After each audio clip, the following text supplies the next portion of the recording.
Mike took out his smartphone and shoved it in my face. Look, isn't she cute? What appeared was a girl in a uniform, making a peace sign. Upon seeing it, I exclaimed, "Ah." Why did Mike have a photo of this girl? I couldn't understand. My mind was in turmoil. "Mike, this girl." My voice trembled. Cutting off the words I was about to say, Mike shouted. "This girl, she's my daughter." "What?" Dropped among the confusion in my heart. Unbelievable. Could this really be happening? My thoughts couldn't keep up. "From today, I'll be living with my daughter. If you don't like it, we can get a divorce and you can leave." "Excuse me?" Does he even understand what he's saying? I faced Mike, feeling a rising anger. "I'm fine with a divorce, but are you sure? Because..." Before I could finish, Mike's phone started ringing. Without excusing himself, he answered it. The call was to inform him of his daughter's arrival. Glaring at Mike's excited back, I pondered the next move. How should I confront him with the truth? After all the times he looked down on me, I'll pay him back double. His time to laugh and be merry is only now. My name is Mina. I'm a 36-year-old housewife. Last year, I married Mike after being introduced by a coworker. "At least for a while after we get married, I want you to focus on housework and support me," Mike had wished, so I quit my job as a tutor, leading to my current situation. My previous job was so busy that being a full-time housewife felt surprisingly free. Feeling somewhat guilty towards Mike, I once suggested, maybe I should work until we have kids, but Mike easily dismissed it. "I want to focus on my work." "If Mina works, eventually you'll start asking me to help with housework, right?" I hate that idea. Indeed, I was handling all the housework. But it wouldn't be this way if we were both working. "But I feel bad having you work all the time," I said. Mike smiled contentedly. "Exactly. That's what I like. Being a housewife makes you appreciate me more. You start to respect me. If we both worked, you'd start demanding rights and stuff. You're quite passionate about this. It's as if you've had experience with a working couple before." I didn't say it out loud, but his words seemed to have a sharp edge. As if looking down on housewives. When I gave Mike a skeptical look, he laughed heartily. "Back when I lived with an ex-girlfriend, we had all sorts of problems. Don't look at me like that, don't be jealous. I'm all about Mina now." "If you say so." "Wow, this meatloaf is delicious. Keep making me great meals like this." "Sure." Fortunately, Mike's income was enough for the two of us to live on. While I felt guilty for not earning, I didn't dislike housework. If he's okay with it, continuing as a housewife wasn't a burden. Above all, if he appreciates it, then it's worth doing. Thus, I continued my life as a housewife. However, just a few months later, Mike said something completely opposite to what he had said before. "How about you start working again?" "Huh? But you said you wanted me to stay a housewife." Confused by his sudden change of heart, Mike sighed and said, "That was only for the beginning of our marriage. You must be used to it by now, right?" "Used to it?" I parroted back, and Mike narrowed his eyes in annoyance. "So, you should be able to handle both work and housework now, right?" "What? You expect me to work full-time and still do all the housework as before?" "Of course. I've let you take it easy till now." "What is that supposed to mean?" At first, I thought what a leisurely life it was. Compared to when I was a full-time employee, being a housewife seemed to have more free time. But it was far from an easy life. Being a housewife meant no fixed working hours, but also no fixed days off. Housework is a daily affair, meaning there's no time to rest. Mike relaxed on his days off, but I was actually busier, trying to cater to his needs. I made dishes he wanted, even if I had to look up recipes, and kept the house clean to meet his demands. If I ever slacked off, I'd be mocked with, "Can't you even do this as a housewife?" After getting married, there wasn't a single day I felt I could relax. "And when I said I wanted to take a part-time job, you refused." "Yeah, because part-time jobs are just for pocket money, right? I can't stand the idea of you slacking off on housework because of that." At his reasoning, I was speechless and froze. He wanted me to be a stay-at-home wife on his terms, and now this? It's like I'm some kind of parasite. "Anyway, I've supported you all this time, so it's about time you start working and pay me back," Mike said as if it was the most natural thing in the world. I was speechless. I couldn't agree with doing things Mike's way. But thinking about the future, it's important for me to start earning my own income.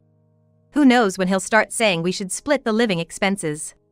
A few days later, I returned to my job as a tutor. I hadn't expected to find a job so quickly. The tutoring school I worked at before getting married happened to be hiring. Thankfully, I was lucky enough to get the job. Goodbye, teacher. Yes, goodbye. Take care. Returning to work was hard, but the students were also adorable and made it worthwhile. I teach middle school students.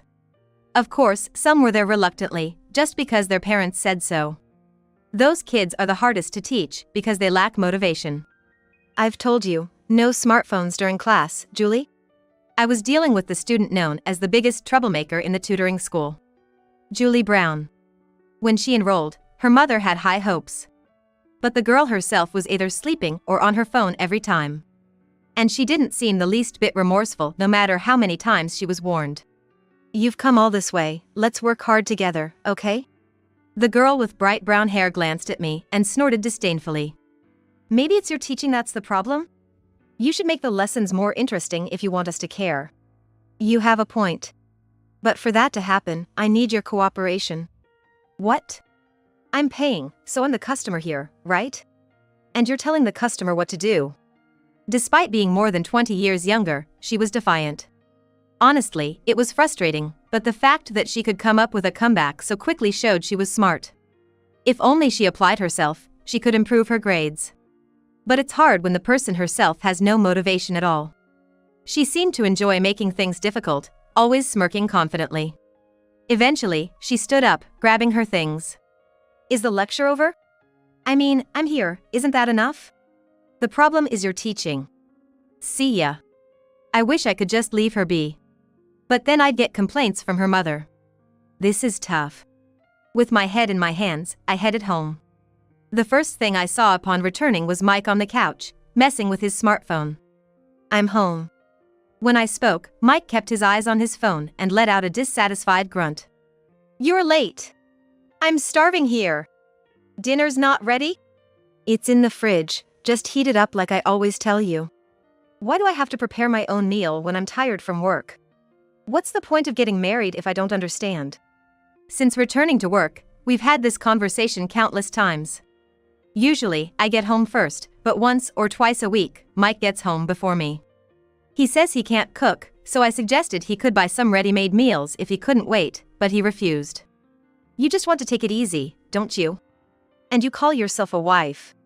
You were so diligent during our honeymoon phase. It's amazing how things change in just a few months. You're the one who changed first. Moving from a stay-at-home wife to full-time meant we should have shared the chores. Yet, refusing that left me with two choices: cut corners or overextend myself. For some reason, Mike couldn't stand me cutting corners. So, I had no choice but to overextend. I'd prepare dinner early in the morning, store it in the fridge, and quickly reheat it upon returning home. It felt like I was living like a slave, too drained to even argue. I don't even know why I didn't divorce him then. I guess part of me considered it when I decided to go back to full-time work. But without a clear trigger, I couldn't bring myself to do it. Then, one day, something happened that pushed me over the edge. Mike came home drunk. At least change into your pajamas first.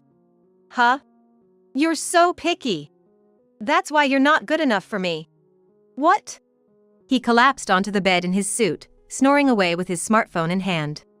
I can't just leave him like this, I thought, trying to move his phone away. That's when a message popped up on the screen. My eyes widened in shock. What's this? Had a great time today. We should have a sleepover again soon.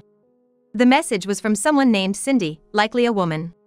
From the message, it was clear he'd been drinking with this Cindy today. A sleepover, huh? Mentioning again implied this wasn't their first.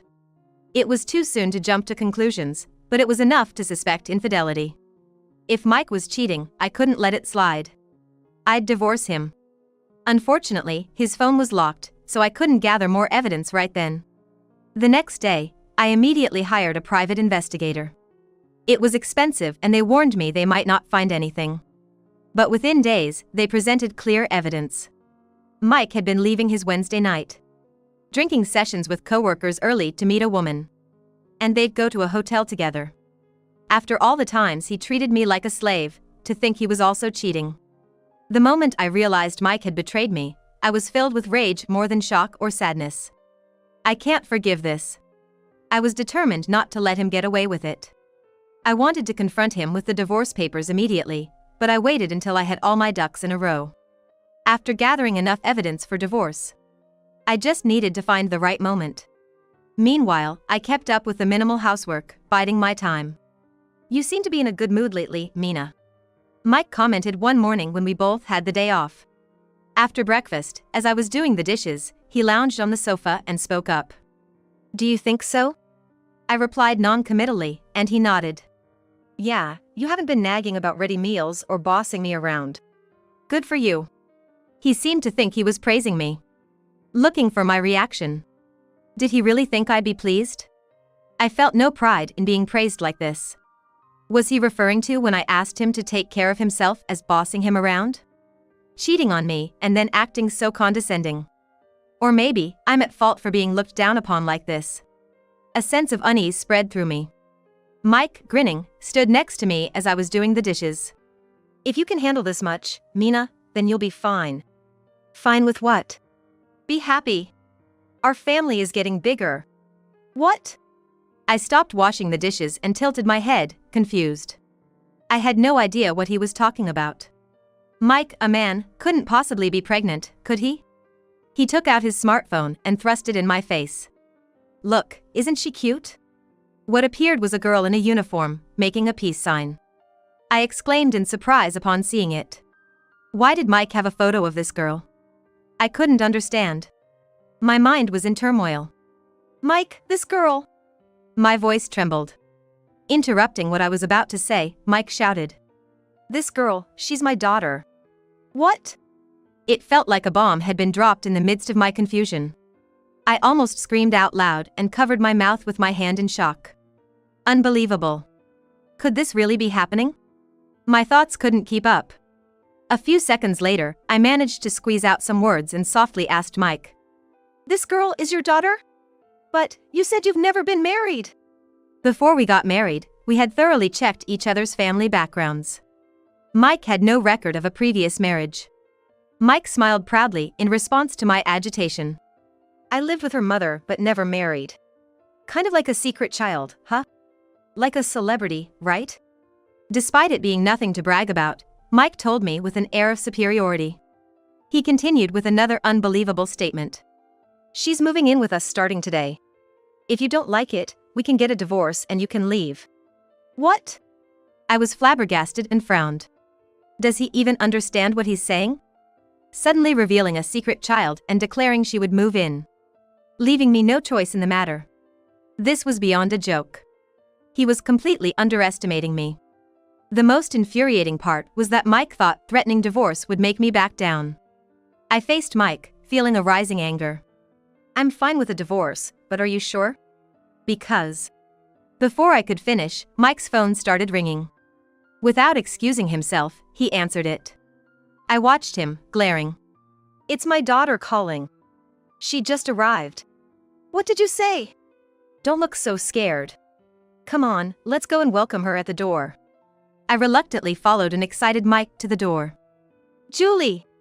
You made it! I've been waiting." I almost got lost. "Geez. I wanted you to come pick me up. Why didn't you?" "Sorry.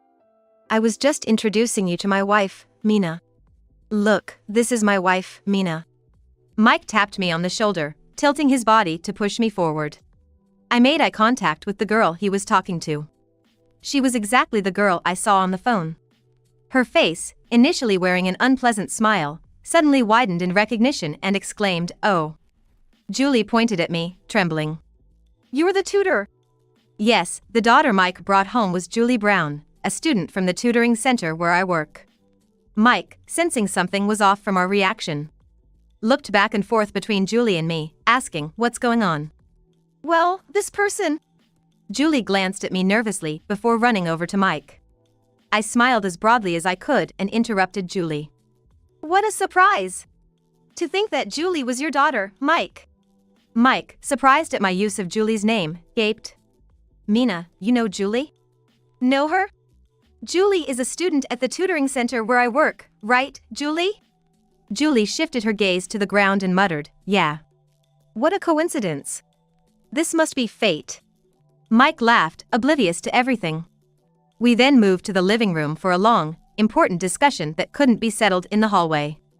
As soon as we entered, Mike flopped onto the sofa. Well, it's great that you two already know each other. Saves me the trouble of introductions. Oh. And now, Julie doesn't even need to go tutoring. She can learn directly from you at home. Mike nodded happily, clearly in a good mood. I ignored his comments while pulling out several papers from a drawer. Papers that would change the course of my life. I marched up to Mike, sitting on the sofa, and thrust the papers at him. Huh? What's this? Divorce papers. I've already filled out my part, you just need to fill out yours. What? Mike exclaimed, snatching the papers from me to examine them closely. These are really divorce papers. Hey! Mina, why would you bring such a thing? Oh, didn't you say it yourself? Forgot? If you don't like it, we can get a divorce and you can leave. Mike was speechless, his mouth opening and closing. I did say that, but I meant it as a figure of speech. I never thought Mina would actually confront me with such a thing. Oh. And where does this confidence come from, I wonder? It's not like your looks or income are exceptional. Not to mention your personality. What did you say? Mike's face turned red with anger. All this high and mighty talk. I won't accept it. I'm not agreeing to a divorce. But you were the one who suggested divorce first. Are you going back on your word now? I never said that. Do you have any proof I said it? Unless you recorded it, but you didn't, right? We shouldn't even be talking about divorce, it's ridiculous. Mike's ease at lying only fueled my anger further. His audacity knew no bounds. Not only retracting his statement, but acting as if it never happened. What's infuriating is that Mike thought, even after making such outrageous statements, I would simply accept them. Perhaps the old me would have silently agreed without protest. But I'm different now. I have obtained a significant weapon in my hands. I handed him that weapon, the papers. I didn't record it, but I have this. What do you think? This? What is this? Mike hesitantly took the papers and gasped. Why do you have this? Where did you get these photos? I nearly laughed at how flustered he was. The photos that had shaken Mike so much were ones I obtained from a detective agency, showing him with his affair partner. They're well taken, right? Perfect as evidence of your affair, don't you think? Ideal for sealing the deal on a divorce. No, that. Mike looked desperately from side to side. His previously confident demeanor gone, resembling a cornered suspect. There are plenty more where that came from. It was quite the effort gathering these. Look, Julie, you should see this too. No, Julie tried to refuse, but when I insisted on showing her, she froze. Mom? She cried out in disbelief, her face a mix of shock and confusion. Yes, that's Cindy Brown in the photos. Your mother, and Mike's affair partner. Julie glared at me bitterly after a moment's hesitation. Don't call my mom an affair partner. She and Dad are my parents. It's not weird for them to meet. Mike seized the moment to add. Yeah. Cindy and I are Julie's parents. There's nothing strange about us meeting. The audacity to say such things, even when confronted with undeniable proof. There's no evidence you and Cindy were ever married. She's a single mother, and you have no divorce record, right? Besides, even if you were ex-spouses, sneaking off to hotels without telling your current wife is wrong. Mike and Julie faltered for a moment but quickly regained their composure. Proof? A DNA test would clear everything up. The hotel was just because we had nowhere else to meet. Mike stammered. The ease with which he spun lies was astonishing. Had he been lying like this throughout our marriage, betraying me without a shred of guilt? The thought was both pathetic and infuriating. The only consolation was realizing the truth. The idea of spending the rest of my life with Mike sent shivers down my spine. Well, Cindy had no intention of getting back with you, did she? Huh? How would you know that, Mina? Because. I glanced at Julie, who remained silent. Julie's gaze awkwardly shifted away as it met mine. Julie told me once at the tutoring center. Cindy has a man she plans to marry soon. And for the wedding fund, Julie was going to get money from her father. What? Mike looked back and forth between me and Julie. No, that can't be true, right, Julie? Cindy remarrying? And trying to take money from me, that's just cruel, right? Well, Julie mumbled something, clearly finding it hard to speak. Seeing this, Mike became furious. Is that true? That bastard Cindy. No wonder it was odd she suddenly wanted to leave Julie with me for a bit. Just dumping her daughter on me because she's a nuisance for her remarriage? It's not like that, Dad. Mom wouldn't. How is it not like that? It's exactly like that, isn't it? That woman, thinking she could just leave her daughter with me for a few months and get a large sum of money in return, promising to thank me, what nonsense. Mike muttered resentfully to himself. Convinced he was the victim. Enough with his tragic hero act. Besides, I don't have time for this farce. What Cindy plans doesn't matter to me. The problem is, Mike, you had an affair. That's it. I want a divorce and alimony. Please sign the divorce papers quickly. Wait, Mina. I was deceived too. I never imagined it would come to this. Mike pleaded, reaching out to me, but I swiftly brushed his hand aside. Disgusting. How much more can he underestimate people? Does he really think such excuses will work? You weren't deceived. You gave in to your desires and had an affair with Cindy. Then, blinded by money, you took Julie in. That's the truth, isn't it? Even if that's the truth, it was under different pretenses. I was deceived. It's pointless arguing. He can't even admit to his own actions. This man is beyond help. I can't deal with this. You three can discuss this among yourselves. It has nothing to do with me, and frankly, I couldn't care less. If you won't sign the divorce papers now, we'll have to discuss it later with a lawyer. I had already prepared for the divorce, packing only what I needed into one carry-on suitcase. Being a housewife, I wasn't allowed to spend money freely, so the things I truly valued were surprisingly few. I grabbed my suitcase and car keys, quickening my pace towards the door. Hey! Wait, Mina! We're not done talking. Are you just going to abandon me like this? Mike staggered after me, his self-centeredness on full display. He had always only thought about himself. Telling me to be a housewife because he didn't want to do housework. Then telling me to work because he begrudged the money. It's laughable that I ever listened to him. Hey!